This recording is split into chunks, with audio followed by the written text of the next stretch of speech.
Hello बच्चों, चलिए प्रश्न को पढ़ते हैं। उबले अंडे में उपस्थित जल कहाँ जाता है? अर्थात उबले अंडे में जो जल उपस्थित होता है वो कहाँ चला जाता है या गायब हो जाता है। इसके पीछे का कारण जानने के लिए आइए सबसे पहले हम मुख्य अवधारणा को समझते हुए इस प्रश्न को हल करते हैं। तो ध्यान दीजिएगा, मुख्य अवधारणा के रूप में आपको कुछ बातें ध्यान रखना आवश्यक है, जैसे कि जब हम अंडे को उबालते हैं तो होता क्या है कि अंडे में उपस्थित जो प्रोटीन है, अर्थात अंडे में उपस्थित प्रोटीन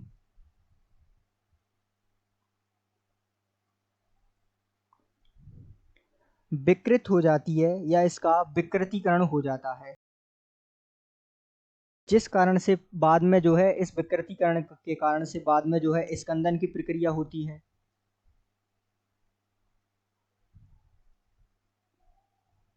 अर्थात अंडे को उबालने पर उसमें उपस्थित प्रोटीन विकृतीकरण हो जाती है, फिर बाद में जो है स्कंदन होता है और इस स्कंदित प्रोटीन द्वारा जल को जो है अवशोषित या अधिशोषित कर लिया जाता है। तो ये जो स्कंदित प्रोटीन है, कैसी है ये प्रोटीन? स्कंदित। इसके कारण जो है जल का या जो जल होता है अंडे में उपस्थित, उसका क्या हो जाता है? उसका या तो अवशोषण हो जाता है अर्थात वो अवशोषित हो जाता है या उसका अधिशोषण कर लिया जाता है।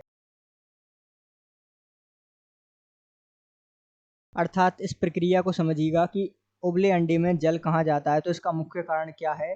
जो मुख्य अवधारणा के रूप में हमने जाना यह है कि अंडे में उपस्थित जो जल है, जब हम अंडे को उबालते हैं तो उसमें जो उपस्थित प्रोटीन होती है, सबसे पहले उसका विकृतीकरण हो जाता है और विकृतीकरण होने के कारण जो है प्रोटीन कैसी हो जाती है? स्कंदित हो जाती है। अर्थात जो स्कंदित प्रोटीन होती है वो ही जल का जो है या तो अवशोष उस जल को जो अंडे में उपस्थित होता है उसको अवशोषित कर लेती है या उसको अधिशोषित कर लेती है। इस कारण से जो है अंडे में उपस्थित उबले अंडे में उपस्थित जल दिखाई नहीं देता या कहे तो गायब हो जाता है।